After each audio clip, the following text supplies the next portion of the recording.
ఇదేమిటనుకుంటున్నారు? ఇది fried rice. Super ఉంది కదా ఫ్రైడ్ రైస్.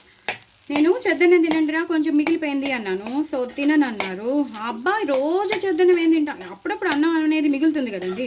సో అస్తమానం నేనేం తినాలిరా అనుకుని నేను అన్నాను. సో అబ్బా రోజు ఏం తింటాం అబ్బాయి, ఆ కూర కలుపుకుని ఆ ఆవకాయ కలుపుకుని ఏం తింటాం అని కొంచెం మారం చేశారు.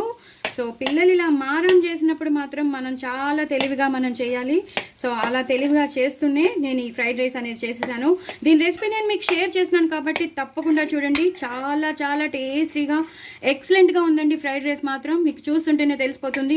మన ఇంట్లో ఉన్న ఇంగ్రీడియంట్స్తోనే హ్యాపీగా టేస్టీగా చేసేసుకోవచ్చు. చాలా చాలా డెలిషియస్గా చేసుకోవచ్చు.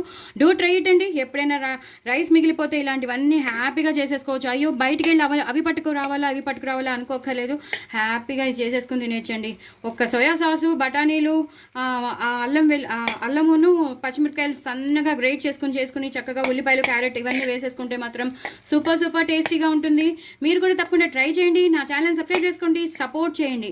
మీరు తప్పకుండా ట్రై చేసి మీరు కామెంట్ బాక్స్లో పెట్టండి. చాలా ఈజీగా చేసుకునే ఫ్రైడ్ రైస్ అండి. ఎన్నో రకాల ఫ్రైడ్ రైస్లు ఉంటాయి. ఇది చాలా చాలా ఈజీ అయిన ఫ్రైడ్ రైస్. తొందరగా టైం కలిసి వస్తుంది, తొందరగా చేసేసుకోవచ్చు, పిల్లల్ని సాటిస్ఫై చేయొచ్చు, మీరు కూడా సాటిస్ఫాక్షన్ పొందొచ్చు. సో డూ ట్రై ఇట్ అండి. నా ఛానల్ సబ్స్క్రైబ్ చేసుకోవడం అస్సలు మర్చిపోద్దండి. బాయ్ అండి.